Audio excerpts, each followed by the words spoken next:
Are you seeing much call for in the work that you're doing? Are you doing much mergers and acquisition type stuff? Helping people sell their businesses or help them grow through acquisition. Yeah, Nick, we are. It's really without a lot of the clients we're working with.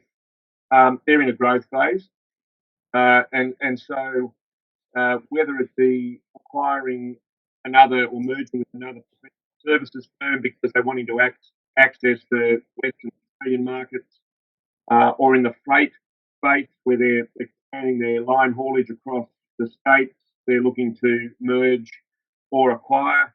In one instance, a client is very dependent on its IP, so it's looking at a vertical integration into an acquisition of the IP platform that underpins their business.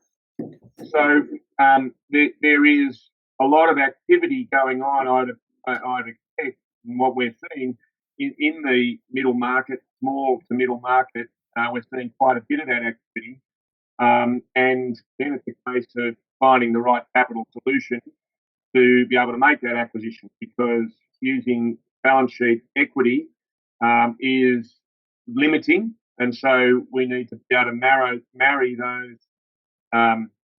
promoters, those businesses. We need to be able to marry them up with the right financial solution, which has the cost of capital that generates growth in equity over time. So seeing a bit of that.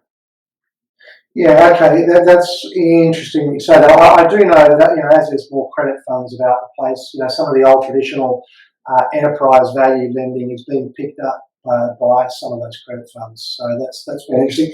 Andrew, I know that that the phone rings in your office occasionally with when there's an M&A on and someone's trying to get some of the equipment done.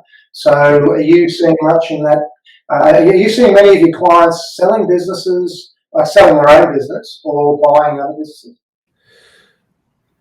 Yes, probably a little bit more than usual in that space. Actually, got a couple of both. Actually, a few clients of mine selling and a few acquiring as well.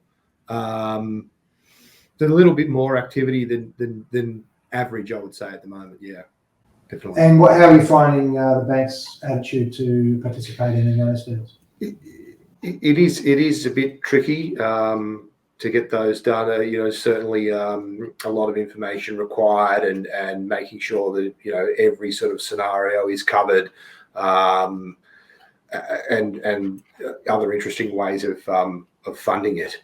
Sort of a little bit outside of the box these days, and it really depends on who you get the deal in front of, and often that is even within one particular organisation, depending on the consistency. There is a little bit different from time to time.